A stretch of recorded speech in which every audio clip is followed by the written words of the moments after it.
خوش آمدید۔ آج ہم ایک بہت ہی اہم دور کو دیکھ رہے ہیں، جنوری سے اگست 1947، بر صغیر کی تاریخ کا وہ وقت جب سب کچھ بدل رہا تھا۔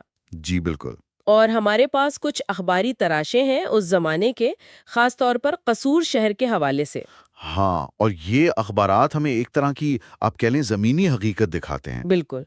تو آج ہم ان خبروں کو ایک ترتیب سے دیکھیں گے، جنوری سے شروع کر کے اگست تک، سمجھنے کی کوشش کریں گے کہ حالات کیسے بنے۔ اور یہ ضروری بھی ہے کیونکہ یہ خبریں بھلے مکمل تصویر نہ دیں، اس وقت کے احساسات، واقعات کی ایک جھلک ضرور دیتی ہیں۔ صحیح۔ اور قصور جیسی جگہ پر توجہ دینے سے پتہ چلتا ہے کہ بڑے پولیٹیکل واقعات عام آدمی پر کیسے اثر انداز ہو رہے تھے۔ تو چلیں جنوری 1947 سے شروع کرتے ہیں۔ 8 جنوری کی سول اینڈ ملٹری گزٹ کی خبر ہے، Punjab food green control order. اچھا۔ اس کے تحت لاہور اور قصور کے حکام کو اناج ضبط کرنے کے اختیارات ملے۔ مسٹر فیرن تھے ڈسٹرکٹ مجسٹریٹ لاہور کے۔ جی۔ انہوں نے قصور کے ایس ٹی او اور دوسرے افسران کو یہ اختیار دیا کہ وہ کہیں بھی جا کر چیک کر کے اناج ضبط کر سکتے ہیں۔ تو مطلب سال کے شروع میں فوکس خوراک پر تھا؟ ہاں، ایسا لگتا ہے۔ انتظامی توجہ اس طرف تھی۔ یہ غالباً جنگ کے بعد کا اثر تھا، قلت کا خدشہ یا شاید ذخیرہ اندوزی روکنے کی کوشش۔ ہو سکتا ہے، اور قصور تک اس کا آنا ظاہر کرتا ہے کہ یہ علاقہ اہم تھا، زرعی لحاظ سے یا لاہور کے قریب ہونے کی وجہ سے۔ صحیح۔ شاید یہ معمول کی کارروائی تھی یا شاید کسی ممکنہ بحران کی تیاری۔ اچھا۔ پھر مہینے کے آخر میں 31 جنوری کو بمبئی کرونیکل کہتا ہے کہ گجراوالا، گرداسپور، کانگڑا میں جلوس نکلے۔ کہیں کہیں ہجوم بے قابو بھی ہوا، لیکن گرفتاریاں زیادہ نہیں ہوئیں۔ اچھا۔ اور دلچسپ بات یہ کہ قصور میں بھی جلوس اور جلسے ہوئے، لیکن وہاں کوئی گرفتاری نہیں ہوئی۔ تو قصور میں رد عمل مختلف تھا۔ ہاں، جبکہ منٹگومری ضلع میں کچھ گرفتاریاں ہوئیں۔ تو مطلب احتجاج تو شروع ہو گیا تھا، لیکن انتظامیہ کا رد عمل ہر جگہ ایک جیسا نہیں تھا۔ بالکل، شاید قصور میں حالات اتنے خراب نہیں سمجھے گئے شروع میں، یا مقامی انتظامیہ کا رویہ مختلف ہو سکتا ہے۔ اب آتے ہیں فروری 1947 پر۔ یہ مہینہ تو لگتا ہے کافی ہنگامہ خیز رہا، خبریں بھی زیادہ ہیں۔ جی، فروری اہم تھا۔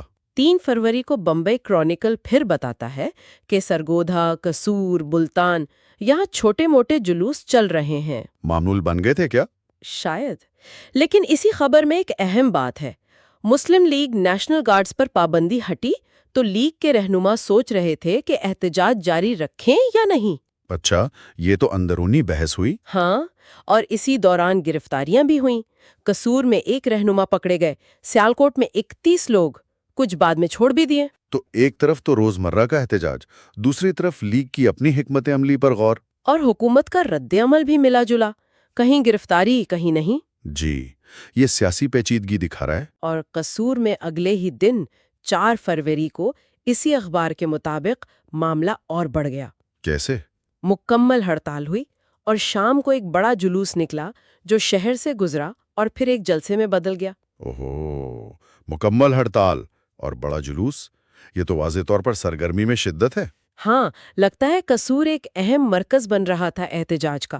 عوامی طور پر متحرک ہونے کی صلاحیت تھی وہاں۔ بالکل۔ پھر آتی ہے 7 فروری کی خبر جو 8 کو چھپی۔ یہ اہم ہے۔ کیا ہوا؟ پنجاب مسلم لیگ کے مرکزی رہنماؤں کو قصور، دھرم شالہ اور گجرات کی جیلوں میں نظر بند کر دیا گیا۔ یہ تو بڑا قدم تھا، مرکزی قیادت کو گرفتار کر لیا۔ ہاں، افواہیں تھیں کہ انہیں لاہور قلعہ لے جائیں گے، لیکن اس کی تصدیق نہیں ہوئی۔ تو حکومت اب سنجیدہ ہو گئی تھی، لیگ کی تحریک کو دبانے کی کوشش۔ لگتا تو یہی ہے۔ اور قصور کا جیل کے طور پر استعمال ہونا اس کی اہمیت کو بھی ظاہر کرتا ہے۔ جی، لیکن اسی دوران ایک بالکل مختلف خبر بھی ہے۔ 9 فروری سول اینڈ ملٹری گزٹ۔ اچھا، وہ کیا؟ قصور امپروومنٹ ٹرسٹ کا ایک notice, Punjab town improvement act کے تحت، یعنی ایک ترقیاتی منصوبے کے لیے زمین حاصل کرنے کا نوٹس۔ کمال ہے، ایک طرف سیاسی رہنما قید میں، احتجاج ہو رہے ہیں، اور دوسری طرف شہری ترقی کے منصوبے بھی چل رہے ہیں۔ ہاں، یہ ہمیں یاد دلاتا ہے کہ زندگی چلتی رہتی ہے، صرف بڑے سیاسی واقعات ہی نہیں ہوتے۔ صحیح کہا، انتظامی کام بھی ہو رہے تھے۔ بالکل۔ اچھا، اب فروری کے وسط میں آتے ہیں۔ 14 تاریخ، بمبئی کرونیکل۔ جی۔ خبر ہے کہ لائل پور اور سرگودھا میں دفعہ 444 ہٹا دی گئی، یعنی جلسے جلوس پر پابندی ختم۔ اچھا، یہ تو نرمی ہوئی۔ ہاں، لیکن دوسری طرف آل انڈیا شیڈیولڈ کاسٹ فیڈریشن کو اپنا سالانہ اجلاس کرنے کی اجازت نہیں ملی۔ اوہ، تو مطلب پابندیاں منتخب طور پر ہٹائی یا لگائی جا رہی تھیں۔ ایسا ہی لگتا ہے۔ اور پنجاب کے پریمیئر غالباً خضر حیات صاحب عبوری حکومت کے اراکین سے مل تو رہے ہیں، لیکن انتخابی جلسوں کی اجازت نہیں۔ یہ حکومت کی کنٹرولڈ پالیسی لگتی ہے، ماحول کو قابو میں رکھنے کی کوشش۔ بالکل۔ پھر 20 فروری کو ایک خاص گرفتاری کی خبر ہے بمبئی کرونیکل میں۔ کون؟ مسٹر محمود علی قصوری، پنجاب مسلم لیگ ڈیفنس کمیٹی کے صدر تھے۔ اوہ، ڈیفنس کمیٹی کے صدر کی گرفتاری؟ یہ تو اہم ہے۔ ہاں، انہیں پنجاب پبلک سیفٹی آرڈیننس کے تحت پکڑا گیا۔ اس آرڈیننس کا مطلب تو یہ تھا کہ بغیر مقدمہ چلائے گرفتار کیا جا سکتا تھا۔ جی، تو حکومت اب صرف مظاہرین کو نہیں بلکہ تحریک کے قانونی اور تنظیمی مدد کرنے والوں کو بھی نشانہ بنا رہی تھی۔ لگتا تو یہی ہے۔ حکومت لیگ کی سرگرمیوں کو اب ایک سنگین خطرہ سمجھ رہی تھی۔ یقیناً۔ اب فروری کا آخر آ گیا اور یہاں صورتحال بہت ڈرامائی ہو جاتی ہے۔ اچھا۔ 24 فروری بمبئی کرونیکل، خبر ہے کہ 29 دن سے جو لیگ کا احتجاج چل رہا تھا اسے ختم کرنے کے لیے مذاکرات شروع ہو گئے ہیں۔ مذاکرات کہاں؟ قصور سب جیل میں بیگم شاہ نواز، میاں افتخار الدین جیسے رہنما حکومتی نمائندوں سے مل رہے ہیں۔ جیل کے اندر؟ ہاں، یہ تو بہت اہم بات ہے۔ ہاں، اور برطانوی وزیر اعظم اٹلی کے ہندوستان چھوڑنے کے اعلان کا بھی ذکر ہے کہ شاید اس کا اثر ہو۔ مولانا داؤد غزنوی بھی شامل ہیں۔ بالکل۔ اٹلی کا اعلان تو بہت بڑا عنصر تھا، اس نے سب کو اپنی پوزیشن پر دوبارہ غور کرنے پر مجبور کیا۔ تو قصور اب صرف احتجاج کی جگہ نہیں رہا بلکہ مذاکرات کا مرکز بن گیا۔ جی، ایک طرح سے اعصابی مرکز جہاں صوبائی حکومت پر دباؤ صاف نظر آ رہا تھا۔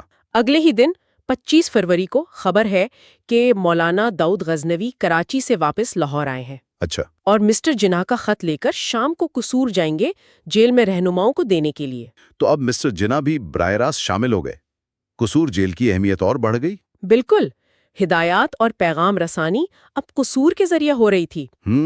اور اسی دن 25 فروری کو سول اینڈ ملٹری گزٹ کی ایک سنسنی خیز خبر۔ کیا ہوا؟ ٹیلی فون پر اطلاع ملی کہ قصور میں ایک ہجوم نے پولیس کا گھیراؤ توڑ دیا۔ کہاں؟ جیل تک پہنچنے کی کوشش کی جہاں لیگ رہنما قید تھے۔ او خدایا۔ مولانا داؤد غزنوی جو اندر بات چیت کر رہے تھے وہ باہر آئے، ہجوم کو ٹھنڈا کیا۔ اچھا۔ کہا گیا کہ جب انہیں مسٹر جناح کی ہدایات کا پتہ چلا تو وہ منتشر ہو گئے۔ یہ تو بہت کشیدہ صورتحال تھی۔ عوامی جذبات کتنے شدید ہوں گے اندازہ لگایا جا سکتا ہے۔ اور یہ بھی کہ حالات کتنے نازک تھے، ذرا سی بات پر بگڑ سکتے تھے۔ غزنوی صاحب نے بروقت مداخلت کی۔ جی۔ پھر 26 فروری کو بامبے کرونیکل کہتا ہے کہ ڈی آئی جی پولیس قصور سے لیگ رہنماؤں کا جوابی خط لے کر لاہور پہنچے۔ اچھا۔ جس کے بعد گورنر ہاؤس میں اعلیٰ سطحی کانفرنس ہوئی۔ گورنر، پریمیئر خضر حیات، پولیس چیف سب تھے۔ تو قصور جیل کی بات چیت براہ راست لاہور میں پالیسی پر اثر انداز ہو رہی تھی؟ جی بالکل، قصور سے آئے جواب پر فیصلے ہو رہے تھے۔ اور اسی دن 26 فروری ایک اور اخبار ڈنڈی ایوننگ ٹیلی گراف، اس میں کیا تھا؟ اس میں خبر ہے کہ پنجاب حکومت مسلم لیگ قیدیوں کو رہا کرنے پر مان گئی ہے۔ آخرکار؟ خان آف ممدود جو پنجاب مسلم لیگ کے صدر تھے قصور جیل سے رہا کر دیے گئے۔ اچھا۔ اور انہوں نے سول نافرمانی تحریک ختم کرنے کا اعلان کیا۔ پریمیئر نے بیان میں برطانیہ کے ہندوستان چھوڑنے کے منصوبے کا ذکر بھی کیا۔ تو یہ اس احتجاجی دور کا اختتام تھا؟ ہاں۔ اور یہ فیصلہ کئی چیزوں کا نتیجہ تھا: اعلیٰ سطحی ملاقاتیں، قصور جیل کے اندر مذاکرات، عوامی دباؤ اور سب سے بڑھ کر اٹلی کا اعلان۔ بالکل، خان آف ممدود کی قصور سے رہائی ایک طرح سے اس سمجھوتے کی علامت بن گئی۔ جی۔ اور پھر 27 فروری کو بمبئی کرونیکل کے مطابق بڑے پیمانے پر رہائی کا حکم آ گیا، تقریباً 1900 قیدی۔ 1900؟ ہاں، ملک فیروز خان نون، سردار شوکت حیات، میاں ممتاز دولتانہ، میاں افتخار الدین، یہ سب بڑے رہنما اسی دن سہ پہر کو قصور جیل سے رہا ہوئے۔ اور لاہور میں طلبہ ان کے استقبال کی تیاریاں کر رہے تھے۔ تو قصور جیل جو قید اور مذاکرات کا مرکز تھی اب رہائی کی جگہ بن گئی۔ فروری کا مہینہ واقعی قصور کے لیے بہت اہم رہا۔ بہت زیادہ۔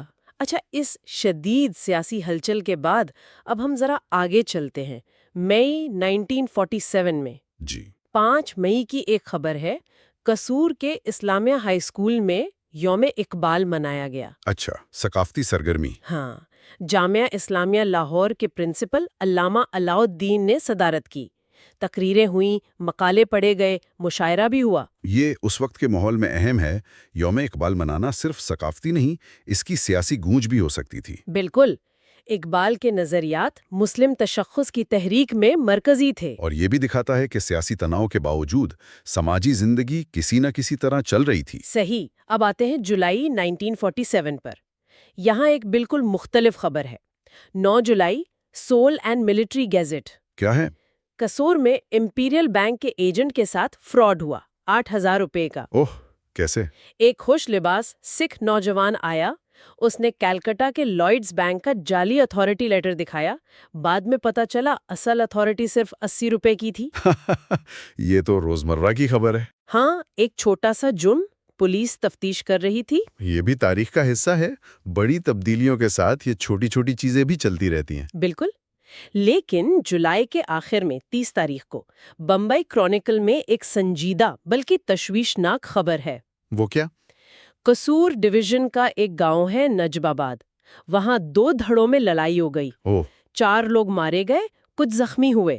امن بحالی کے لیے پولیس اور فوج بھیجی گئی۔ اللہ، یہ تو تقسیم سے صرف 15 دن پہلے کی بات ہے۔ جی، تو کیا اس کا مطلب یہ ہے کہ مقامی سطح پر تنازعات بڑھ رہے تھے؟ یقیناً، یہ تشویشناک ہے۔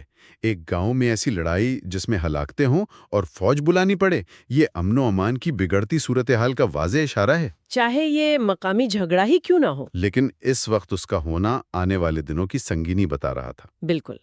اب اگست 1947 مہینہ شروع ہوتا ہے۔ 5 اگست کو سول اینڈ ملٹری گزٹ میں نارتھ ویسٹرن ریلوے کا ایک نوٹس ہے۔ کیا نوٹس؟ 15 اگست سے نئے ٹائم ٹیبل کا اعلان، جس میں لاہور قصور لائن بھی شامل ہے۔ اچھا، یہ تو معمول کی بات لگتی ہے، لیکن 15 اگست کی تاریخ؟ ہاں، تاریخ اہم ہے۔ لگتا ہے ریلوے جیسے ادارے بھی تقسیم کی تیاری کر رہے تھے۔ بالکل، اقتدار کی منتقلی کی تیاری۔ لیکن صرف ایک ہفتے بعد 12 اگست کو اسی اخبار میں خبر آتی ہے کہ NWR نے کچھ ٹرینیں فوراً منسوخ کر دی ہیں۔ فوراً؟ کون سی؟ پٹی امرتسر اور میلسی قصور سیکشن بند، اور خاص طور پر قصور اور امرتسر کے درمیان ٹرینیں منسوخ۔ اوہو، قصور امرتسر روٹ تقسیم سے صرف 3 دن پہلے؟ جی ہاں، وجہ نہیں بتائی گئی، لیکن تاریخ بہت کچھ کہہ رہی ہے۔ یہ انتہائی اہم ہے۔ اس روٹ پر ٹرینوں کا بند ہونا، جو جلدی سرحد بننے والا تھا، ہاں، یہ یقیناً امن و امان کی خرابی یا عملے کی غیر حاضری یا شاید آنے والی تقسیم کی افراتفری کی وجہ سے ہوگا۔ بالکل۔ یہ بنیادی ڈھانچے پر اثرات کا پہلا اشارہ تھا، لوگوں کی آمد و رفت میں رکاوٹ۔ جی، اور پھر تقسیم کے فوراً بعد 21 اگست کو NWR ریلوے بلیٹن کی خبر۔ کیا؟ ریلوے مہاجر اسپیشل ٹرینیں چلا رہی ہیں۔ مہاجر اسپیشل؟ ہاں، اس دن 4 ٹرینیں چلے، ان میں سے ایک کا روٹ تھا فیروز پور سے قصور۔ فیروز پور سے قصور؟ صرف چند ہفتوں میں کیا سے کیا ہو گیا؟ واقعی جنوری فروری میں سیاسی قیدیوں اور مذاکرات کا مرکز، اور اگست میں مہاجرین کو لانے والی ٹرینوں کی منزل۔ ہاں، مہاجر اسپیشل کی اصطلاح ہی اس وقت کی المناک حقیقت بتا رہی ہے۔ بڑے پیمانے پر ہجرت شروع ہو چکی تھی۔ اور فیروز پور سے قصور کا روٹ یہ ان علاقوں سے لوگوں کی آمد دکھاتا ہے جو اب ہندوستان کا حصہ تھے۔ بالکل، یہ قصور کی نئی سرحد کے قریب اس کی جغرافیائی اہمیت کو واضح کرتا ہے۔ تو اگر ہم ان 7-8 مہینوں کو دیکھیں ان اخباری تراشوں کی روشنی میں، جی، قصور میں پہلے انتظامی احکامات، پھر سیاسی ہلچل، گرفتاریاں، جیل میں مذاکرات، رہائی، پھر ثقافتی سرگرمی، چھوٹے موٹے جرائم، مقامی تشدد، اور آخر میں ریلوے کا نظام درہم برہم ہونا اور مہاجر ٹرینوں کی آمد۔ ہاں، یہ بکھرے ہوئے ٹکڑے مل کر ایک تصویر بناتے ہیں کہ کس طرح چند مہینوں میں حالات محدود سیاسی کارروائی سے بڑھ کر ایک بڑے انسانی بحران تک پہنچ گئے۔ بالکل، یہ زمینی سطح کی تاریخ ہے۔ قصور کا کردار کیسے بدلا، سیاسی مرکز سے نظر بندی کی جگہ، مذاکرات کے مقام سے تقسیم کے بعد ایک اہم گزرگاہ اور منزل تک۔ یہ خبریں ہمیں یاد دلاتی ہیں کہ تاریخ صرف بڑے فیصلوں کا نام نہیں، بلکہ ان فیصلوں کے نتیجے میں عام لوگوں کی زندگیوں میں آنے والی تبدیلیوں کا نام ہے۔ بالکل۔ اچھا، آخر میں ایک بات سامعین کے لیے سوچنے کی ہے۔ جی، ہم نے دیکھا کہ یہ خبریں خاص طور پر شروع کی مسلم لیگ کی سرگرمیوں اور حکومتی رد عمل پر زیادہ مرکوز ہیں۔ ہاں ایسا ہی ہے۔ لیکن قصور میں تو دوسری برادریاں بھی تھیں، سکھ، ہندو، تقسیم کی لکیریں بن رہی تھیں، آبادی بدل رہی تھی۔ تو ان کی کہانیاں کیا تھیں اسی دوران؟ ان کے تجربات، ان کے خدشات، جو شاید ان اخباروں میں اتنی تفصیل سے نہ آئے ہوں۔ یہ ایک بہت اہم نکتہ ہے۔ تاریخ کے وہ پہلو جو اکثر مرکزی دھارے کی رپورٹنگ میں نظر انداز ہو جاتے ہیں، ان کو سمجھنے کے لیے مزید تحقیق کی ضرورت ہوتی ہے۔ بالکل۔ تو یہ تھا ہمارا آج کا جائزہ، جنوری سے اگست 1947 قصور کے حوالے سے اخباری تراشوں کی روشنی میں۔ تو آج ہم تاریخ کے ایک بہت ہی آپ کہہ لیں نازک اور پرآشوب دور میں جھانک رہے ہیں، تقسیم ہند کے فوراً بعد۔ جی بالکل۔ خاص طور پر اگست 1947 کے وہ آخری 2 ہفتے، تقریباً 16 سے 30 اگست، اور توجہ مرکوز رہے گی قصور شہر اور تحصیل پر۔ وہاں کیا ہو رہا تھا؟ ایک بہت ہی ہنگامہ خیز وقت تھا وہ۔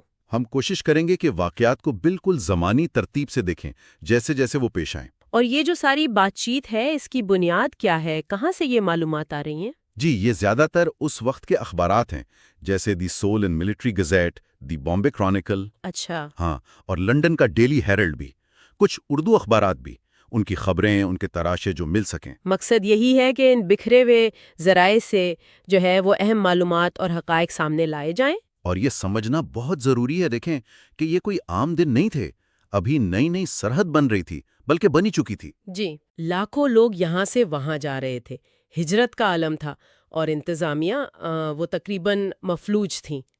قصور کی خاص بات یہ تھی کہ وہ لاہور کے قریب تھا اور بالکل نئی سرحد پر واقع تھا، تو جو کچھ ہو رہا تھا وہ اس کے مرکز میں تھا۔ صحیح، تو آئیے شروع کرتے ہیں وہیں سے جہاں سے یہ سرحد عملی طور پر قصور پر اثر انداز ہوئی۔ 17 اور 18 اگست 1947 ریڈ کلف ایوارڈ آ چکا تھا۔ جی، لاہور ضلع کی کچھ تحصیلیں تو صاف صاف مغربی پنجاب یعنی پاکستان میں چلی گئیں، چنیا لاہور تحصیل۔ بالکل۔ لیکن قصور کا معاملہ وہ ذرا پیچیدہ تھا، اسے تقسیم کیا گیا۔ اچھا، کس طرح؟ 17 اور 18 اگست کے اخبارات میں یہ تفصیل آئی، بمبئی کرونیکل میں خاص طور پر۔ ہاں۔ انہوں نے بتایا کہ جو حد بندی کی لکیر ہے وہ اپر باری دواب نہر کے ساتھ ساتھ چلتی ہے، جہاں وہ تحصیل میں داخل ہوتی ہے، پھر جنوب کی طرف جاتی ہے کھیم کرن ریلوے اسٹیشن سے تھوڑا سا مغرب میں، اور پھر مشرق مڑ کر مستقے گاؤں کے پاس ستلج دریا تک پہنچ جاتی ہے۔ یعنی تحصیل کا ایک حصہ پاکستان میں، ایک بھارت میں۔ بالکل، اور یہ صرف نقشے کی لکیر نہیں تھی، یہ تو گاؤں، کھیتوں، برادریوں کے بیچ سے گزر رہی تھی۔ سوچیں ذرا۔ یقیناً، تو اس کا اثر فوراً نظر آیا ہوگا؟ جی، اگلے ہی دن 19 اگست کو اس کی مزید تفصیلات آئیں۔ کچھ گاؤں کے نام بھی آئے اخبار میں، رتوکے، مبوکے، گجال، نگر ایمن پور، مستکے، کہ لائن ان کے کہاں سے گزرے گی۔ اندازہ ہو سکتا ہے کہ لوگوں میں کتنی بے یقینی پھیلی ہوگی۔ بالکل، اور اسی ماحول میں انتظامی کنٹرول کی کوششیں بھی ہو رہی تھیں۔ 19 اگست کو ہی سول اینڈ ملٹری گزٹ نے خبر دی۔ کس بارے میں؟ کہ لاہور کے ڈسٹرکٹ میجسٹریٹ نے پورے لاہور ضلع، جس میں قصور سب ڈویژن بھی شامل تھا، وہاں پیٹرول کی فروخت پر پابندی لگا دی ہے۔ پیٹرول پر؟ کیوں؟ شاید نقل و حرکت کنٹرول کرنے کے لیے، یا ہو سکتا ہے فسادات میں گاڑیوں اور آگ لگانے والے مواد کا استعمال روکنے کے لیے۔ لائسنس والے ڈیلر بھی وہ بغیر خاص پرمٹ کے نہیں بیچ سکتے تھے۔ اچھا، پرمٹ لینا پڑتا تھا؟ نہیں، بالکل نہیں۔ 2 دن بعد ہی 21 اگست کو قصور شہر کے اندر سے تشدد کی خبر ہے۔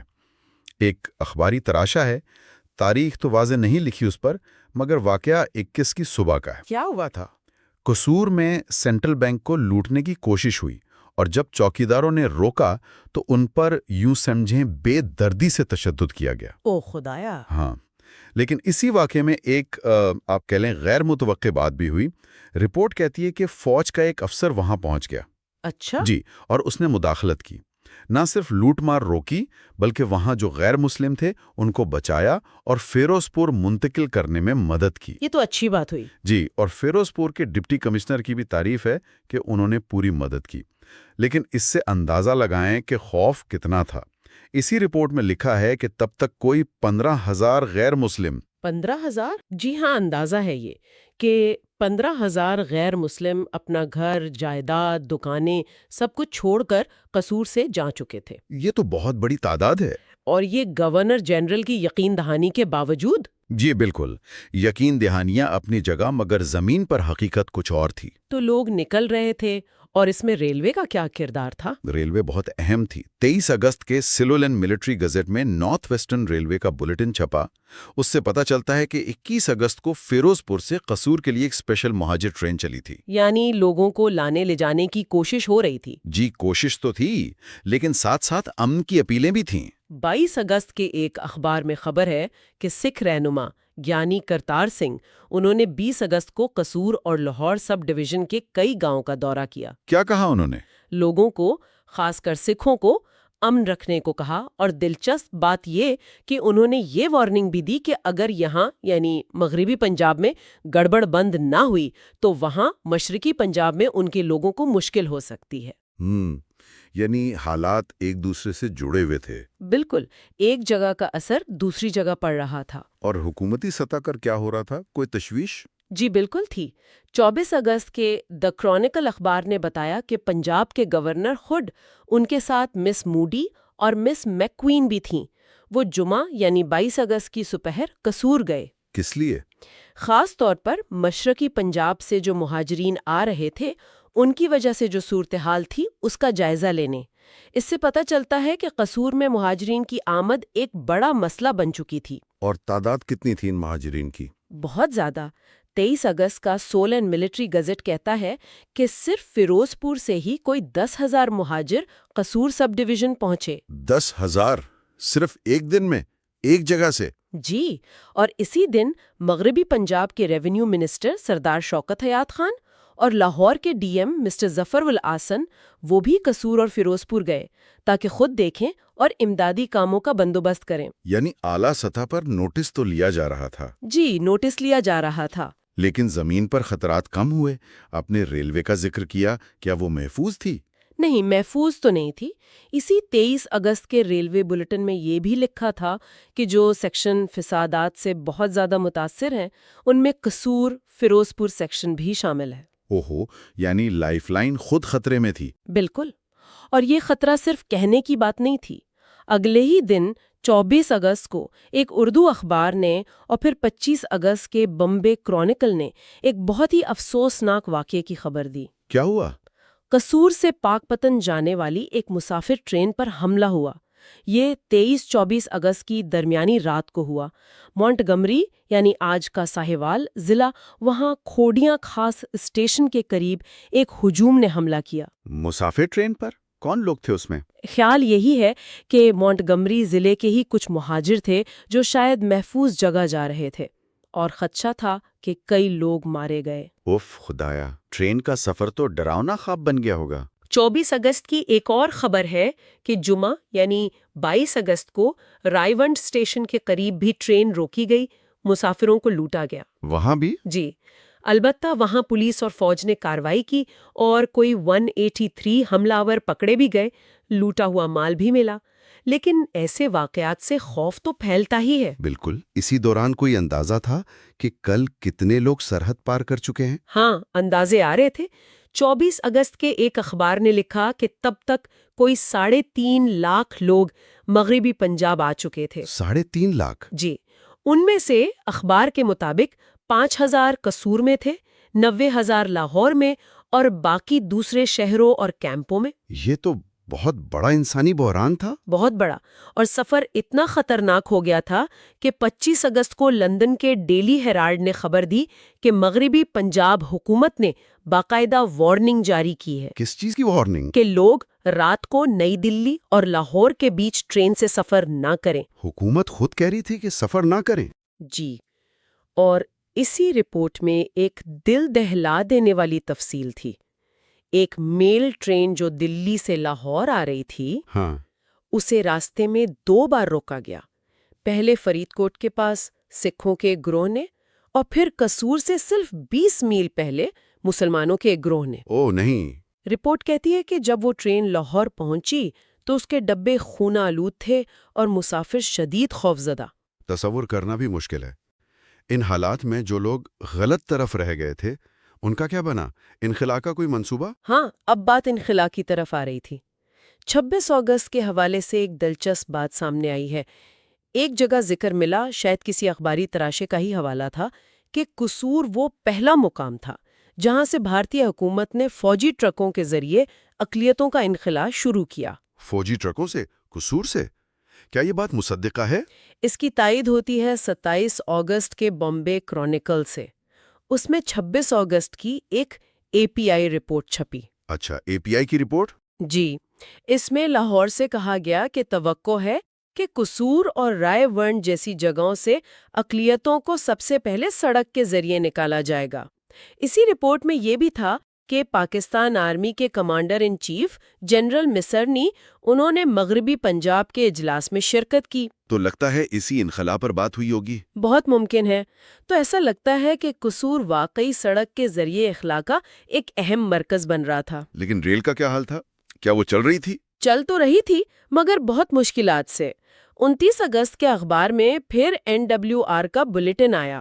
اس میں بتایا کہ 27 اگست کو جو مہاجر اسپیشل ٹرینیں چلیں ان میں ایک قصور سے خانیوال بھی گئی. یعنی لوگوں کو اندرون ملک منتقل کیا جا رہا تھا. جی، کوشش جاری تھی، مگر اسی بلیٹن میں NWR نے مانا کہ جو بہتری کی امید 27 کو لگی تھی وہ زیادہ دیر نہیں رہی. حالات ریلوے کے کنٹرول سے باہر ہو گئے تھے اور ٹرین سروس میں مزید کٹوتی کرنی پڑی. اوہو. مسافروں کو سختی سے کہا گیا کہ اسٹیشن جا کر خود پتہ کریں کہ ٹرین چل بھی رہی ہے یا نہیں. یہ ایک طرح سے بے بسی کا اظہار تھا. اور مہاجرین کیا وہ اب بھی آ رہے تھے؟ آمد جاری تھی. 28 اگست کے سول اینڈ ملٹری گزٹ نے لکھا کہ مہاجرین کے بڑے بڑے قافلے مسلسل لاہور پہنچ رہے ہیں اور سرکاری اندازہ یہ تھا کہ کل تعداد اب 2 سے 3 لاکھ کے درمیان ہو چکی ہے. 2 سے 3 لاکھ؟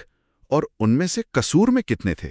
اسی اخبار کے مطابق ان میں سے تقریباً 70,000 قصور میں مقیم تھے. 70,000 صرف قصور میں؟ یہ تو شہر کے وسائل پر بہت بڑا بوجھ ہوگا. یقیناً. اور اسی 28 اگست کی خبر میں پھر یہ بات دہرائی گئی کہ قصور اور رائے ونڈ سے اقلیتوں کا سڑک کے ذریعے انخلا ترجیح ہوگا. یعنی منصوبہ آگے بڑھ رہا تھا. جی، اگرچہ لکھا ہے کہ حکومت پاکستان کی حتمی منظوری کا انتظار تھا، لیکن محکمے، شاید فوج اور سول انتظامیہ وہ تیاریاں کر رہے تھے. اور جو لاہور میں حکومت ہند کے نمائندے تھے مسٹر چندرا، انہیں دہلی بلایا گیا تھا مشاورت کے لیے. 1947 کے ان صرف 2 ہفتوں میں 16 سے 30 اگست سرحد کی لکیر، تشدد، لوٹ مار، مہاجرین کی اتنی بڑی تعداد میں آمد، ان کے انخلا کی کوششیں، حکومتی رد عمل، سب کچھ ان چند دنوں میں سمٹ آیا. تو اس سب سے ہم کیا سمجھیں، کیا نتیجہ نکالیں؟ میرے خیال میں سب سے اہم بات یہ ہے کہ یہ 2 ہفتے قصور کو تقسیم کے پورے المیے کا ایک چھوٹا سا نمونہ بنا دیتے ہیں، ایک مائکروکازم. یہاں سرحد نے صرف زمین نہیں بانٹی، اس نے زندگیاں تقسیم کر دیں. ریلوے اسٹیشن پر حملے، سڑکوں پر خوف، لوگوں کا ہجوم، سرکاری اہلکاروں کی بھاگ دوڑ، یہ سب اس بڑے انسانی بحران کے پہلو تھے جو پورے خطے میں چل رہا تھا. قصور ہمیں یاد دلاتا ہے کہ تقسیم صرف کوئی سیاسی فیصلہ نہیں تھا، یہ ایک گہری انسانی ٹریجڈی تھی، لاکھوں لوگوں پر بیتنے والی کہانی. بالکل صحیح کہا آپ نے. یہ جو اخباری خبریں ہیں یہ ہمیں حقائق بتاتی ہیں، اعداد و شمار دیتی ہیں. اتنے لوگ آئے، اس ٹرین پر حملہ ہوا، فلاں افسر نے دورہ کیا. لیکن ہر خبر، ہر عدد کے پیچھے ان گنت کہانیاں ہیں. جی ہاں. ان لوگوں کی کہانیاں جنہوں نے اپنا سب کچھ چھوڑا، جنہوں نے وہ خوفناک سفر کیے، جنہوں نے اپنوں کو کھویا یا شاید کسی معجزے سے پا لیا. تاریخ صرف واقعات نہیں ہوتی، وہ ان انفرادی تجربات کا مجموعہ ہے. بالکل. اور اسی بات پر میں ایک سوال چھوڑنا چاہوں گی سننے والوں کے لیے. ہم نے سرکاری رپورٹیں دیکھیں، وزیروں کے دورے، مہاجرین کی گنتی، لیکن وہ جو ہزاروں لاکھوں عام انسان تھے جو اس دوران قصور کی زمین سے گزرے، ان کا اپنا تجربہ کیسا رہا ہوگا؟ وہ خاندان جو راتوں رات بے گھر ہو گئے، وہ چوکیدار جس پر تشدد ہوا، وہ فوجی افسر جس نے جانیں بچائیں، وہ مسافر جو خون آلود ڈبرے میں لاہور پہنچا، ان اخباری سرخیوں اور فائلوں کے پیچھے جو ان گنت ذاتی تاریخیں چھپی ہیں، ان میں ہمارے لیے کیا سبق ہے؟ تقسیم ہند کے فوراً بعد کا وقت، خاص طور پر سپٹمبر 1947 پنجاب کے لیے بہت ہی پرآشوب تھا۔ آج ہم خاص طور پر قصور شہر کو دیکھ رہے ہیں۔ جی بالکل۔ سرحد پر ہونے کی وجہ سے یہ شہر اس مہینے میں مطلب سپٹمبر میں شدید تبدیلیوں اور ایک عجیب سی افراتفری کا مرکز بنا ہوا تھا۔ ہاں، لگتا تھا جیسے وقت بہت تیزی سے گزر رہا ہے وہاں۔ بالکل۔ اور دیکھیں، آج جو ہم بات چیت کر رہے ہیں اس کی بنیاد اصل میں اس وقت کے اخبارات ہیں، جیسے بامبے کرونیکل ہے یا سولن ملٹری گیزٹ۔ اچھا۔ تو ان اخباری تراشوں سے ہم کوشش کریں گے کہ سپتمبر 1947 میں قصور میں کیا کچھ ہوا، اس کا ایک زمانی جائزہ لیں، مطلب جیسا رپورٹ کیا جا رہا تھا ویسا۔ صحیح۔ مقصد صرف واقعات گننا نہیں ہے، بلکہ یہ سمجھنا ہے کہ اس وقت کیا تصویر بن رہی تھی، ہے نا؟ بالکل یہی بات ہے۔ تو آئیے ان بکھری ہوئی خبروں کو جوڑ کر دیکھتے ہیں کہ قصور میں سپتمبر 1947 کیسا گزرا۔ پناہ گزینوں کی آمد، پھر وہ تشدد کے واقعات، بیماریوں کا پھیلاؤ، اور پھر ان سب کے جواب میں جو امدادی کارروائیاں ہوئیں، انتظامی رد عمل۔ ہاں، وہ سب کیسے چل رہا تھا جیسا اخباروں نے بتایا۔ تو شروع کرتے ہیں ستمبر کے پہلے ہفتے سے۔ ٹھیک ہے۔ ستمبر کا آغاز ہی بڑی تعداد میں لوگوں کی نقل مکانی سے ہوا۔ 1 ستمبر کو پناہ گزینوں کو لانے کے لیے خصوصی ٹرینوں کا ذکر ملتا ہے۔ جی ہاں۔ ایک ٹرین رائیونڈ سے قصور بھی پہنچی تھی۔ یہ شاید وہ ابتدائی کوششیں تھیں لوگوں کو کسی محفوظ جگہ پہنچانے کی۔ بالکل ابتدائی۔ اور اسی افراتفری کے بیچ اگلے ہی دن یعنی 2 ستمبر کو بامبے کرونیکل میں ایک خبر آتی ہے قصور کے قریب ایک گاؤں گھڑیالہ کے بارے میں۔ گھڑیالہ؟ اچھا۔ جی، یہ وہ گاؤں تھا جو باؤنڈری کمیشن ایوارڈ کے تحت مشرقی پنجاب یعنی ہندوستان کو ملا تھا۔ اوہ! خبر یہ تھی کہ وہ گاؤں مکمل طور پر تباہ کر دیا گیا ہے۔ یعنی سرحد بننے کے فوراً بعد ہی؟ فوراً بعد۔ یہ اس وقت کی تباہی کی ایک مثال تھی جو بتا رہی تھی کہ حالات کتنے خراب تھے۔ یہ تو بہت تشویشناک بات ہے۔ لیکن اسی دن 2 ستمبر کو ہی ایک اعلیٰ سطحی دورہ بھی ہوا ہے نا؟ جی ہاں، ہوا تھا۔ پاکستان کے وزیر مواصلات سردار عبدالرب نشتر اور ہندوستان کے وزیر دفاع سردار بلدیو سنگھ۔ اچھا، یہ دونوں؟ جی، یہ دونوں فیروزپور اور موگا کا دورہ کرنے کے بعد قصور سے گزرے۔ تو کیا اس طرح کے دوروں کا کوئی اثر ہو رہا تھا زمین پر؟ مطلب حالات بہتر ہوئے کچھ؟ دیکھیں، یہ ایک اچھا سوال ہے۔ بظاہر تو یہ کوشش تھی کہ دونوں طرف کے حکام مل کر حالات دیکھیں، شاید کشیدگی کم ہو۔ لیکن اسی دن کی دوسری رپورٹیں دیکھیں تو پتہ چلتا ہے کہ مغربی پنجاب میں جہاں قصور ہے، مدد کی شدید ضرورت تھی اور حالات بہت خراب تھے۔ یعنی دوروں سے زیادہ فرق نہیں پڑا؟ فوری طور پر نہیں۔ محدود ٹرین سروس تو چل رہی تھی، لیکن پناہ گزین اتنے زیادہ تھے، ان کی حالت اتنی خراب، انتظامیہ کے لیے سنبھالنا بہت مشکل تھا۔ ان دوروں سے شاید پالیسی سطح پر کچھ بات ہوتی ہو، لیکن زمین پر فوری اثر نظر آنا وہ مشکل تھا۔ اور پھر حالات مزید بگڑے۔ 3 ستمبر سے قصور کے پناہ گزین کیمپ میں ہیضہ مطلب کولرا، اس کی وبا پھوٹنے کی خبریں آنے لگیں۔ جی، یہ ایک نیا بحران تھا۔ اور اسی دوران 4 ستمبر کی ایک رپورٹ نے تو ایک اور ہی بہت ہولناک تصویر پیش کی۔ بتایا گیا کہ مشرقی پنجاب کے جو سکھ اکثریتی اضلاع تھے، وہاں سے تقریباً 2 لاکھ مسلمان پناہ گزینوں کا ایک بہت بڑا قافلہ۔ 2 لاکھ؟ ہاں، تقریباً 20 میل لمبا قافلہ قصور پہنچنا شروع ہوا۔ زیادہ تر لوگ پیدل تھے۔ پیدل 20 میل لمبا قافلہ؟ جی، یہ قافلہ 3 ستمبر کی صبح پہنچنا شروع ہوا اور 4 ستمبر کو بھی لوگ آ رہے تھے۔ تصور کرنا بھی مشکل ہے۔ اور یہ قافلہ جس حال میں پہنچا وہ بہت ہی دردناک تھا۔ ایک رپورٹ کے مطابق راستے میں ان پر سکھ جتھوں نے حملے کیے۔ ہو خدایا! شدید جانی نقصان ہوا۔ تقریباً 2000 لوگ زخمی حالت میں قصور پہنچے اور ڈاکٹروں کا اندازہ تھا کہ کم از کم مزید 2000 لوگ راستے میں ہی مارے گئے۔ 2000 زخمی اور 2000 ہلاک؟ ہاں، یہ تو بہت بڑی تعداد ہے۔ بہت بڑے۔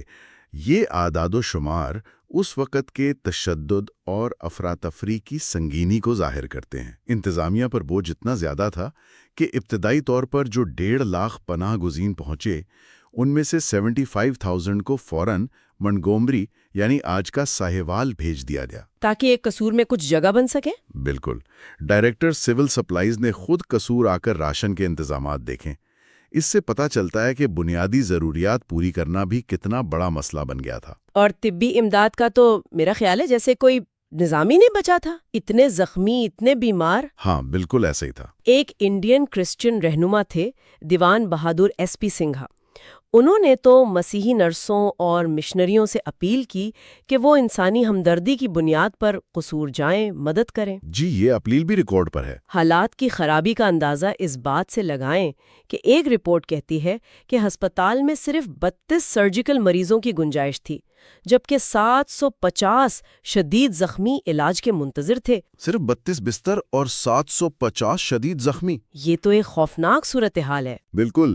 اور یہ سلسلہ رکا نہیں، ستمبر کے وسط تک جاری رہا۔ 8 ستمبر کی ایک رپورٹ بتاتی ہے کہ سکھ ریاستوں سے پناہ گزین مسلسل قصور آ رہے تھے۔ اچھا؟ اسی رپورٹ میں ایک اور پریشان کن بات لکھی تھی کہ فیروز پور سے کچھ مسلمان پناہ گزین بغیر کسی فوجی یا پولیس کے حفاظتی دستے کے قصور آ رہے تھے، اور انہوں نے شکایت کی کہ راستے میں ان پر حملے ہوئے۔ یعنی اکیلے آنے والوں کے لیے راستہ بالکل محفوظ نہیں تھا۔ بالکل نہیں۔ یہ سرحد پار کرنے کے جو جان لیوا خطرات تھے، یہ انہیں واضح کرتا ہے۔ اور سرحد پر صرف پناہ گزینوں پر حملے نہیں ہو رہے تھے، بلکہ باقاعدہ کشیدگی بھی بڑھ رہی تھی، جیسا آپ نے ذکر کیا۔ جی ہاں، 7 ستمبر کو قصور سب ڈویژن کے 2 سرحدی دیہات پر سرحد پار سے مسلح گروہوں نے حملہ کیا۔ لیکن یہاں گاؤں والوں نے ہمت دکھائی اور ان حملوں کو پسپا کر دیا۔ زبردست۔ اس پر لاہور کے ڈسٹرکٹ میجسٹریٹ تھے مسٹر ظافر الاحسن، جو اس وقت انتظامی افسر تھے۔ انہوں نے گاؤں والوں کی بہادری پر ان کے لیے انعام کا اعلان بھی کیا۔ یہ مقامی سطح پر مزاحمت کی ایک اہم مثال ہے۔ بالکل۔ اسی دوران اور بھی واقعات رپورٹ ہوئے جو اس وقت کے ماحول کو سمجھنے میں مدد دیتے ہیں۔ 8 ستمبر کو پولیس نے قصور میں مشرقی پنجاب جانے والی ایک غیر مسلم مہاجرین کی ٹرین کی تلاشی لی۔ اچھا، اس میں کیا ملا؟ اس میں سے 3 بندوقیں، 1 پستول، 9 نیزے اور کچھ اور اسلحہ ملا۔ یعنی لوگ نقل مکانی کے دوران بھی مسلح ہو رہے تھے۔ عدم تحفظ اتنا زیادہ تھا؟ جی، رکھتا تو یہی ہے۔ اسی دن قصور کی مغربی سرحد پر ایک گاؤں میں مشرقی پنجاب سے آئے ایک مسلح گروہ نے ڈکیتی کی کوشش کی۔ پھر کیا ہوا؟ مقامی لوگوں نے شاید پولیس یا ملیشیا کی مدد سے اسے ناکام بنا دیا۔ مقابلے میں 60 ڈاکو مارے گئے اور 2 پکڑے بھی گئے۔ یہ واقعات جیسے روزمرہ کا حصہ بن گئے تھے۔ لیکن 9 ستمبر کی ایک رپورٹ تو خاصی مایوس کن لگتی ہے۔ قصور کی دردناک کہانی کے عنوان سے خط چھپا تھا۔ ہاں، میں نے بھی وہ دیکھا ہے۔ اس میں شدید شکایت کی گئی تھی کہ بار بار اپیلوں کے باوجود حکام پناہ گزینوں کو مناسب مدد، خاص طور پر دوائیں، کپڑے اور ڈاکٹر نہیں دے پا رہے ہیں۔ جی، اس سے اندازہ ہوتا ہے کہ انتظامی مشینری شدید دباؤ میں تھی اور شاید پوری طرح کام بھی نہیں کر پا رہی تھی۔ صحیح۔ اور تشدد صرف چھوٹے موٹے حملوں یا ڈکیتیوں تک نہیں رہا۔ 10 ستمبر کو تو قصور سرحد پر واقع گاؤں قلعہ دیوان سنگھ پر ایک بڑا منظم حملہ ہوا۔ منظم حملہ؟ جی، 13 ستمبر کے سول اینڈ ملٹری گزٹ کی رپورٹ ہے کہ تقریباً 500 سکھ حملہ آور تھے۔ 500؟ ہاں، اور کچھ نے مبینہ طور پر پولیس کی وردیاں پہن رکھی تھیں۔ وہ .303 رائفلوں اور سٹین گنوں جیسے جدید ہتھیاروں سے لیس تھے۔ یہ تو باقاعدہ فوجی حملہ لگتا ہے۔ بالکل۔ انہوں نے گاؤں پر دھاوا بول دیا، لیکن فوج اور پولیس نے بروقت کارروائی کی اور حملہ پسپا کر دیا۔ حملہ آور فائرنگ کے بعد بھاگ گئے۔ گاؤں والوں کا نقصان ہوا؟ جی، اس واقعے میں گاؤں کے 2 لوگ مارے گئے اور کئی زخمی ہوئے۔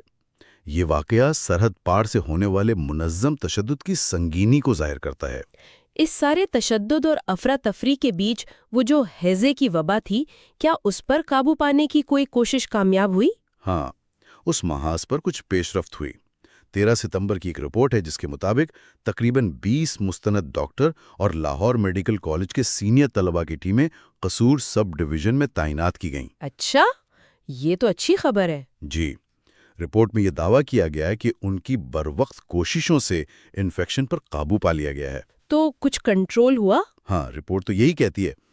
یہ بھی بتایا گیا ہے کہ پاکستان میں داخل ہونے والے ہر مسلمان پناہ گزین کو ہیضے سے بچاؤ کے ٹیکے لگائے جا رہے تھے اور انہیں سرحد کے قریب بنے کیمپ میں 3 دن تک نگرانی میں رکھا جا رہا تھا۔ یعنی کچھ حفاظتی اقدامات لیے جا رہے تھے۔ جی، یہ ظاہر کرتا ہے کہ محدود وسائل کے باوجود نئی انتظامیہ صحت عامہ کے اس بحران سے نپٹنے کی سنجیدہ کوشش کر رہی تھی۔ مہینے کے آخری حصے میں بھی انتظامی سطح پر سرگرمیاں جاری رہیں۔ 22 سپتمبر کو مغربی پنجاب کے گورنر سر فرانسس موڈی وہ خود قصور پہنچے۔ جی، گورنر کا دورہ؟ ان کے ساتھ مس موڈی، مس میکوین اور ADC بھی تھے۔ انہوں نے قصور کے علاوہ گنڈا سنگھ والا اور فیروز پور ہیڈ ورکس کا بھی دورہ کیا۔ فیروز پور ہیڈ ورکس، جو دریائے ستلج پر پانی کی تقسیم کا اہم مقام ہے۔ بالکل، تو مقصد یہی تھا کہ پناہ گزینوں کی نقل و حرکت اور کیمپوں میں انتظامات جیسے رہائش اور وہ ہیضے کی ٹیکوں کی مہم اس کا خود جائزہ لے۔ اور گورنر کے دورے کے کچھ دن بعد 24 ستمبر کو سول اینڈ ملٹری گیزٹ میں ایک رپورٹ چھپی جس میں ایک بڑا دعویٰ کیا گیا۔ کیا دعویٰ تھا؟ دعویٰ یہ تھا کہ قصور مسلم پناہ گزین ٹرانزٹ کیمپ اور فیروز پور لاہور روڈ کے ساتھ بنی عارضی بستیوں میں ہیضے پر مکمل طور پر قابو پا لیا گیا ہے۔ مکمل طور پر قابو؟ یہ تو بہت بڑی بات ہے۔ ہاں، لیکن اسی رپورٹ میں یہ بھی بتایا گیا کہ 3 ستمبر سے شروع ہونے والی اس وبا سے اندازاً 1000 اموات ہوئی تھیں۔ تو ایک طرف مکمل قابو کا دعویٰ، دوسری طرف 1000 اموات کا تخمینہ، یہ تو تضاد لگتا ہے۔ بالکل، شاید یہ اس وقت کی رپورٹنگ کی غیر یقینی صورتحال کو ظاہر کرتا ہے کہ مکمل تصویر ملنا کتنا مشکل تھا۔ 1000 اموات بہرحال بہت بڑا عدد ہے۔ اسی رپورٹ میں پناہ گزینوں کی تعداد اور طبی امداد کے بارے میں کچھ اور تفصیلات بھی تھیں، جیسے کہ 2 لاکھ سے زیادہ مسلمان پناہ گزین دریائے ستلج پار کر کے فیروز پور کے قریب پاکستان میں داخل ہوئے تھے اور ان سب کو ہیضے کے ٹیکے لگائے گئے تھے۔ جی، یہ تعداد بتائی گئی تھی۔ اور قصور میں اس وقت بھی تقریباً 4000 زخمی پناہ گزین زیر علاج تھے۔ 4000 زخمی؟ ہاں، ان کی دیکھ بھال کے لیے لاہور سے 100 میڈیکل طلباء آئے ہوئے تھے جو 12 گھنٹے کی شفٹوں میں کام کر رہے تھے۔ نوجوان طلباء پر بہت ذمہ داری آ گئی تھی۔ بالکل، ان میں سے سرجیکل طلباء کے گروپ لیڈر تھے عبدالحی سعید۔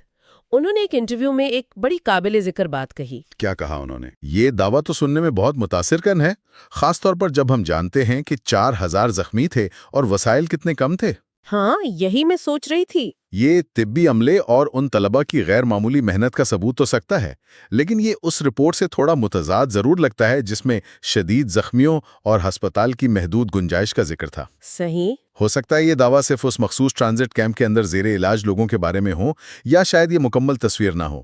بہرحال یہ بھی اس وقت کی رپورٹنگ کا ایک حصہ ہے جو ہمیں ملتا ہے۔ اور جیسے ہی یہ مہینہ ختم ہونے والا تھا، مطلب اتنی ساری انسانوں کی پیدا کردہ تباہی کے بعد ایک قدرتی آفت بھی آن پڑی۔ جی بالکل، آخر میں 30 ستمبر کو دریائے ستلج میں شدید سیلاب آ گیا۔ ستلج میں سیلاب؟ ہاں، اس سے فیروز پور شہر کو شدید خطرہ لاحق ہو گیا۔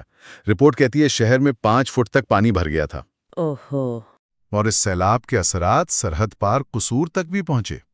قصور سب ڈویژن کے کچھ سرحدی دیہات اور اس ساتھ لگتا گونڈا سنگھ والا کا علاقہ بھی سیلاب سے متاثر ہوا۔ یعنی ایک اور مصیبت۔ جی، اور مزید مصیبت یہ کہ اسی رپورٹ میں بتایا گیا کہ پچھلے 2 دنوں سے مشرقی اور مغربی پنجاب دونوں طرف بجلی کی فراہمی بھی معطل تھی۔ بجلی بھی نہیں تھی؟ جی، یعنی ایک طرف انسانی بحران، تشدد، بیماری اور دوسری طرف یہ قدرتی آفت۔ ستمبر کا مہینہ قصور کے لیے ہر لحاظ سے ایک امتحان تھا۔ تو اگر ہم ستمبر 1947 میں قصور کے ان واقعات کو سمیٹیں تو یہ مہینہ تقسیم کے بعد کے پورے خطے کی افراتفری، تکالیف اور چیلنجز کی ایک مکمل تصویر پیش کرتا ہے۔ بالکل، ایک مائکروکوزم کہہ سکتے ہیں۔ ہاں، ہم نے جبری نقل مکانی دیکھی، بڑے پیمانے پر فرقہ وارانہ تشدد دیکھا، ہیضے جیسی سنگین وبا کا بحران، پھر اس کے جواب میں کچھ منظم اور کچھ ہنگامی امدادی کوششیں، سرحد پار کشیدگی اور حملے، اور آخر میں سیلاب نے رہی سہی کسر پوری کر دی۔ یہ واقعی ایک ماہ کی کہانی نہیں، ایک پورے دور کی عکاسی لگتی ہے۔ بالکل، قصور کی جو جغرافیائی پوزیشن تھی نا سرحد پر، اس کی وجہ سے اس کی اہمیت بہت بڑھ گئی تھی۔ یہ مغرب کی طرف یعنی پاکستان آنے والے لاکھوں پناہ گزینوں کے لیے ایک اہم داخلی دروازہ اور عارضی پڑاؤ بن گیا۔ اسی لیے اسے سب سے پہلے ان مشکلات کا سامنا کرنا پڑا۔ جی ہاں، اسی لیے اسے تشدد، بیماری اور مشکلات کا پہلا سامنا کرنا پڑا۔ ان اخباری اطلاعات سے جو بعض اوقات ہمیں ادھوری یا شاید متضاد بھی لگتی ہیں، ہمیں انسانی مصائب کی شدت کا اندازہ ہوتا ہے۔ اور نئی بننے والی پاکستانی انتظامیہ اور مقامی آبادی کو جو چیلنجز درپیش تھے ان کا بھی۔ بالکل، ان بے پناہ چیلنجز کا اندازہ ہوتا ہے۔ یہ صرف خبریں نہیں ہیں، یہ اس وقت کی افراتفری، خوف اور غیر یقینی کی ایک جھلک ہیں۔ یہ سب جاننے کے بعد ایک سوال ذہن میں آتا ہے جس پر شاید ہمیں غور کرنا چاہیے۔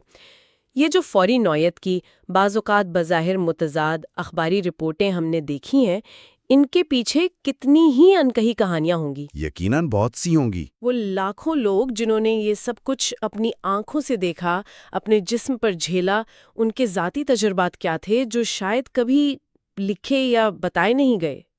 انفرادی کہانیاں تو تاریخ کا حصہ کم ہی بنتی ہیں۔ ہاں، اور سپٹمبر 1947 کے یہ ہنگامہ خیز واقعات آنے والی دہائیوں میں قصور شہر کی شناخت، اس کی اجتماعی یادداشت کو کس طرح متاثر کرتے رہے ہوں گے؟ یہ بہت اہم سوال ہے۔ یہ وہ سوالات ہیں جو یہ تاریخی جھلکیاں ہمارے لیے چھوڑ جاتی ہیں۔ خوش آمدید۔ آج ہم تقسیم کے فوراً بعد کے ایک بہت ہی غیر یقینی اور پرتشدد مہینے کا جائزہ لے رہے ہیں، اکتوبر 1947۔ جی، ہماری توجہ خاص طور پر قصور کے علاقے پہ رہے گی جو بالکل نئی سرحد پہ تھا۔ بالکل۔ ہمارے پاس اس وقت کے کچھ اخباری تراشیں ہیں۔ بامبے کرونیکل ہے، لاہور کے اخبار ہیں۔ یہ ایک فوری، شاید نامکمل لیکن ایک جھلک ضرور پیش کرتے ہیں۔ جی ہاں۔ تو ہمارا مقصد ہے کہ ان ذرائع کی مدد سے سمجھنے کی کوشش کریں کہ اس افراتفری میں وہاں اصل میں ہو کیا رہا تھا۔ بالکل، اور یہ رپورٹیں اہم ہیں کیونکہ یہ ہمیں اس وقت کے انسانی بحران کی شدت، تشدد کے واقعات اور پھر ساتھ ہی ساتھ نظم و ضبط قائم کرنے کی جو ابتدائی نازک کوششیں تھیں انہیں سمجھنے میں مدد دیتی ہیں۔ صحیح۔ تو ہم انہیں زمانی ترتیب سے دیکھیں گے تاکہ واقعات کا تسلسل سمجھ میں آئے۔ ٹھیک ہے، تو آئیے دیکھتے ہیں کہ اکتوبر 1947 نے قصور کی کہانی ان اخبارات کے ذریعے کیسے سامنے آتی ہے۔ اکتوبر کے اوائل انسانی بحران کا منظر۔ سب سے پہلے 4 اکتوبر 1947 کا ایک اخباری تراشا دیکھتے ہیں۔ یہ قصور کے قریب مہاجرین کی جو صورتحال تھی اس کے دل دہلا دینے والی تصویر پیش کرتا ہے۔ مطلب پڑھ کر ہی بہت سنگین منظر کشی ہے۔ ہاں، رپورٹ بتاتی ہے کہ ٹرینیں ناقابل یقین حد تک بھری ہوئی تھیں۔ ہزاروں مزید مہاجرین کسی نہ کسی طرح ان میں سما گئے تھے۔ جی، یہ منظر ناقابل تصور ہے۔ رپورٹ میں تفصیل ہے، لوگ صرف ڈبوں کے اندر نہیں تھے۔ اچھا؟ وہ چھتوں پر تھے، انجن پر، ہاں؟ ڈبوں کو جوڑنے والے بفرز پر لٹکے ہوئے۔ او خدایا! مطلب جہاں بھی جگہ ملی پاؤں ٹکانے کی، ہاں۔ وہیں بیٹھ کر یا لٹک کر سفر کر رہے تھے۔ یہ صرف سفری بدنظمی نہیں تھی، یہ ایک بقا کی جنگ تھی۔ اور ذرا سوچیں، اسٹیشن پلیٹ فارم پر کھڑے ہو کر اپنے پیاروں کو، خاندانوں کو ٹرین کی چھتوں پر چڑھتے دیکھنا کتنا کربناک منظر ہوگا۔ یقیناً۔ ریاستوں کی انتظامی صلاحیت پر بھی کچھ روشنی پڑتی ہے۔ نہیں، یہ بہت اہم نقطہ ہے۔ یہ صرف انسانی المیہ نہیں تھا، یہ اصل میں نئی ریاستوں کے جو فوری اور شدید انتظامی چیلنجز تھے نا، اور انفراسٹرکچر کی مکمل ناکامی، اس کا بھی ثبوت تھا۔ صحیح۔ اور یہ سرحد کے دونوں طرف نظر آ رہا تھا۔ لاوالس لاشوں کا ذکر، بے گھر مہاجرین کا نہ ختم ہونے والا سلسلہ، اور پھر بارش نے ان کی مشکلات اور بڑھا دیں۔ یہ سب ظاہر کرتا ہے کہ ریاستی مشینری یا تو تھی ہی نہیں، یا اگر تھی تو بالکل مفلوج ہو چکی تھی۔ اس رپورٹ کا اختتام لاہور پہنچنے کے ذکر پر ہوتا ہے۔ رپورٹر لکھتا ہے کہ شہر فسادات اور آتش زنی کے بعد ویران اور بدبودار ملا۔ یہ 4 اکتوبر کی رپورٹ واقعی اس وقت کی سنگینی کا، اس کی انسانی قیمت کا احساس دلاتی ہے۔ یقیناً، یہ اعداد و شمار سے بہت آگے کی بات ہے۔ یہ حقیقی انسانوں کی کہانیاں ہیں جو ناقابل بیان حالات سے گزر رہے تھے۔ بالکل۔ اور یہ رپورٹ ہمیں وہ پس منظر، وہ ماحول فراہم کرتی ہے جس میں قصور اور اس کے آس پاس بعد کے واقعات ہوئے۔ یہ وہ کینوس ہے جس پر اکتوبر 1947 کی تصویر بنتی ہے۔ وسط اکتوبر، نقل و حرکت اور تصادم۔ ٹھیک ہے، اب اکتوبر کے وسط کی طرف بڑھتے ہیں۔ 10 اکتوبر کے بمبئی کرونیکل کی ایک رپورٹ ہے ہمارے پاس۔ یہ 8 اور 9 اکتوبر کے آس پاس کچھ اہم نقل و حرکت کا ذکر کرتی ہے۔ جی، اس رپورٹ کے مطابق بھارتی فوجی دستوں کو لائل پور یعنی موجودہ فیصل آباد اور شیخوپورہ کے علاقوں میں منتقل کیا گیا۔ اچھا۔ بظاہر وہاں جو مہاجر کیمپ تھے ان کی حفاظت کے لیے، یہ خود ظاہر کرتا ہے کہ حکام سرحد کے دونوں طرف کس قدر کشیدگی محسوس کر رہے تھے اور صورتحال قابو میں لانے کی کوشش میں تھے۔ رپورٹ میں یہ بھی ہے کہ پیدل چلنے والے مہاجرین کے قافلے بلوکی ہیڈ ورک سے گزر کر بھارت جا رہے تھے۔ جی، بلوکی ہیڈ ورکس دریائے راوی پر ایک اہم نہری کنٹرول پوائنٹ ہے۔ ہاں، وہ اس وقت ایک کلیدی گزرگاہ بن گیا تھا۔ بالکل۔ دلچسپ بات یہ ہے کہ رپورٹ کہتی ہے کچھ قافلے بلوکی اور قصور کے درمیان مغرب سے مشرق کی طرف بڑھ رہے تھے، اور ایک قافلہ 8 اکتوبر کی شام کو سرحد پار کر کے بھارت میں داخل بھی ہو گیا۔ یہ سے نقل و حرکت جو ہے نا، یہ اس وقت کی شدید افراتفری اور غیر یقینی صورتحال کی عکاسی کرتی ہے۔ لوگ جان بچانے کے لیے محفوظ مقامات ڈھونڈ رہے تھے، صحیح۔ جبکہ حکام، چاہے وہ فوجی ہوں یا سول، وہ کسی نہ کسی طرح نظم و ضبط قائم کرنے کی کوشش کر رہے تھے۔ یہ ایک بہت ہی غیر مستحکم، بہت خطرناک ماحول تھا۔ اور اسی پرتشدد ماحول میں 10 اکتوبر کو قصور سب ڈویژن میں ایک سنگین مسلح تصادم ہوا۔ جی، ہمارے پاس اس واقعے کی 2 مختلف اخباری رپورٹیں، دونوں 11 اکتوبر کی، ایک لاہور کے مقامی اخبار سے، دوسری دی پریس اینڈ جرنل سے۔ ان میں کیا تفصیلات ہیں؟ دونوں رپورٹیں بتاتی ہیں کہ یہ واقعہ قصور سب ڈویژن کے گاؤں سہجرہ میں ہوا۔ سوجرا؟ جی، یہ لاہور سے تقریباً 40 میل جنوب میں پاکستانی علاقے میں ہے۔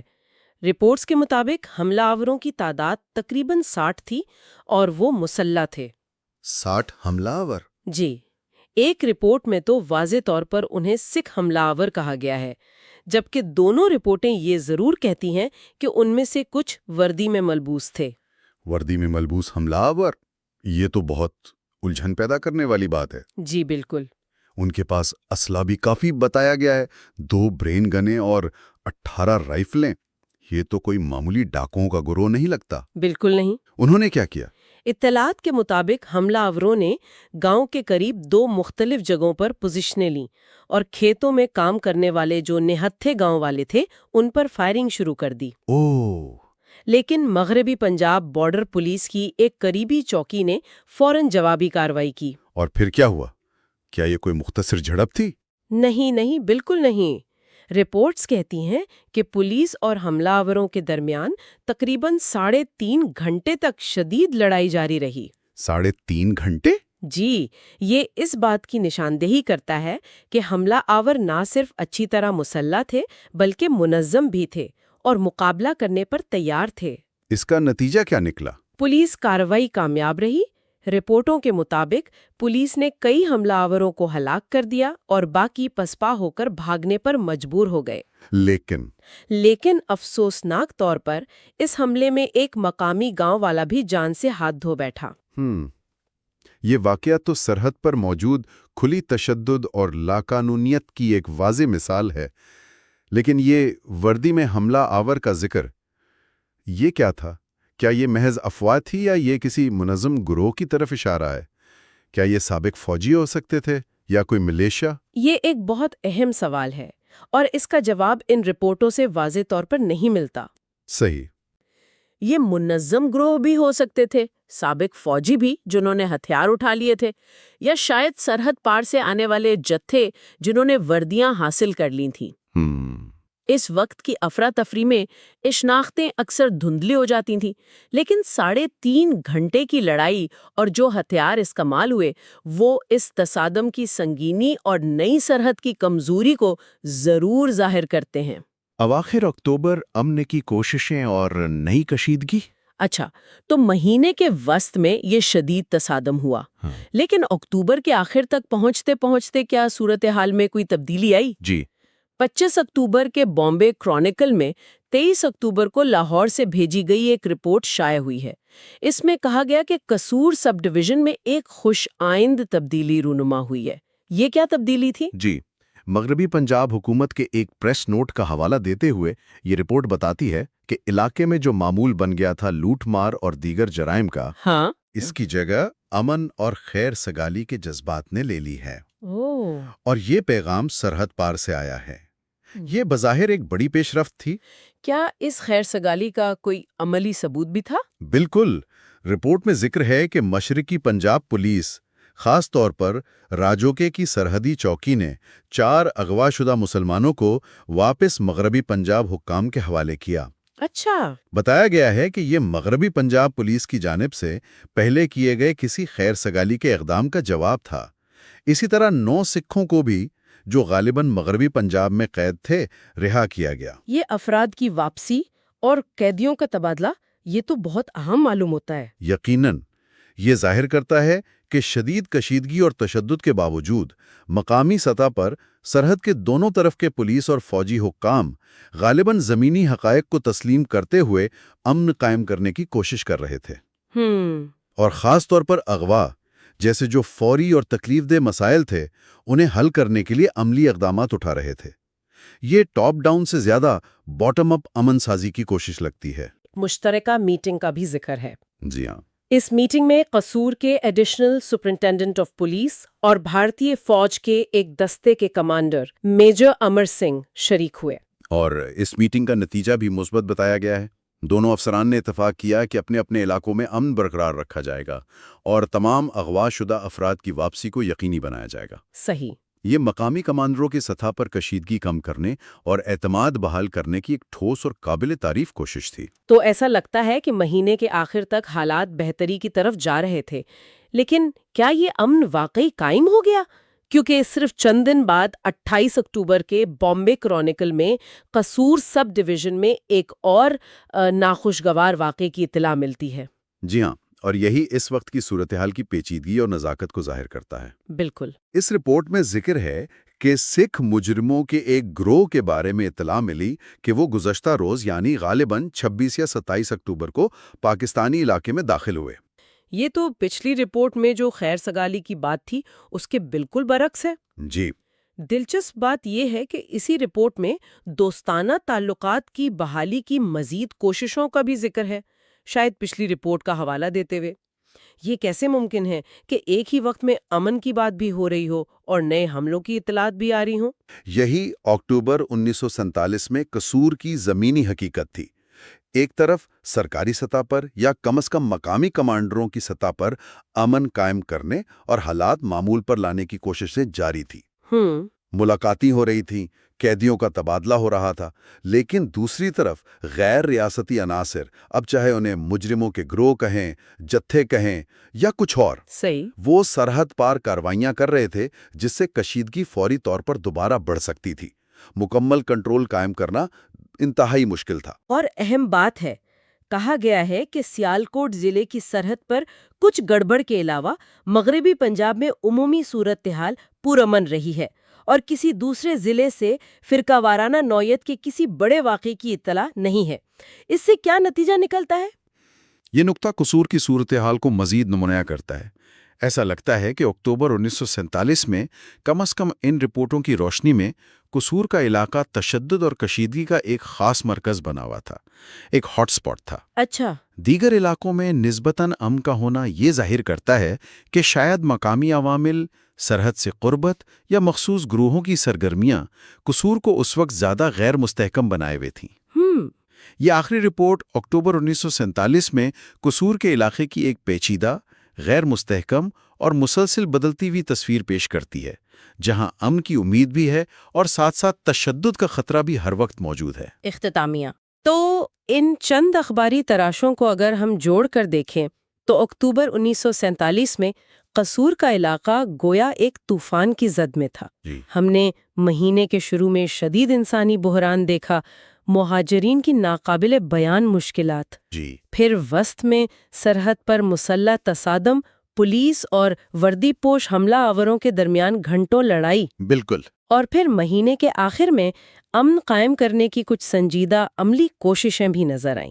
اعلیٰ سطحی ملاقاتیں، خیر سگالی کے پیغامات، اغوا شدہ افراد کا تبادلہ، لیکن ساتھ ہی تشدد کا سلسلہ بھی پوری طرح رکا نہیں۔ بالکل، یہ ذرائع ہمیں صرف ایک محدود منظر دکھاتے ہیں۔ یقیناً یہ پوری کہانی نہیں ہے، لیکن یہ اس دور کی افراتفری، خوف، تشدد، بقا کی جدوجہد اور کہیں کہیں امید کی کرنوں کی ایک واضح اور اکثر تکلیف دہ تصویر ضرور پیش کرتے ہیں۔ صحیح۔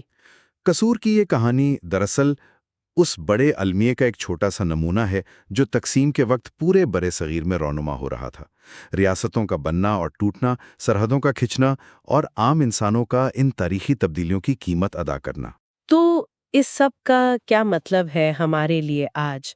میرے خیال میں یہ کہانیاں، یہ مقامی رپورٹیں ہمیں یاد دلاتی ہے کہ تاریخ صرف بڑے واقعات، اہم فیصلوں اور مشہور شخصیات کا نام نہیں ہے۔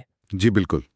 تاریخ ان گنت مقامی کہانیوں، روزمرہ کی کشیدگیوں، انفرادی تجربات، خوف اور بہادری کے لمحات اور مقامی سطح پر ہونے والی کوششوں کا مجموعہ ہے جو ان بڑے واقعات کو اصل شکل اور انسانی جہت عطا کرتے ہیں۔ بہت خوبصورت نکتہ ہے۔ قصور کی اکتوبر 1947 کی کہانی تقسیم کے وسیع تر پیچیدہ تجربے کا ایک اہم، اگرچہ اکثر نظر انداز کیا جانے والا حصہ ہے۔ اور سننے والوں کے لیے ایک آخری سوچ جو ان ذرائع کو پڑھتے ہوئے ذہن میں آتی ہے۔ ان رپورٹوں میں وردی میں حملہ آور، سکھ حملہ آور یا سکھ مجرموں کا گروہ جیسے لیبل استعمال ہوئے ہیں۔ اس وقت کی افراتفری، خوف، پروپیگنڈا اور فوری رپورٹنگ کے دباؤ میں شناختیں اور وابستگیاں کتنی واضح تھیں۔ یہ اہم سوال ہے۔ کیا یہ لیبل ہمیشہ واقعات کی درست عکاسی کرتے تھے یا یہ اس وقت کے تعصبات، افواہوں اور پہلے سے موجود بیانیوں کا عکس تھے؟ اور سب سے اہم بات، اس طرح کے لیبل واقعات کی رپورٹنگ کو اور سرحد کے دونوں طرف کے لوگوں کے ذہنوں میں بننے والے تاثرات کو کیسے متاثر کر سکتے تھے؟ صحیح۔ یہ ایک ایسا سوال ہے جو ان تاریخی ذرائع سے ابھرتا ہے اور ہمیں اس پر غور کرنے کی دعوت دیتا ہے کہ ہم تاریخ کو کیسے پڑھتے، سمجھتے اور بیان کرتے ہیں۔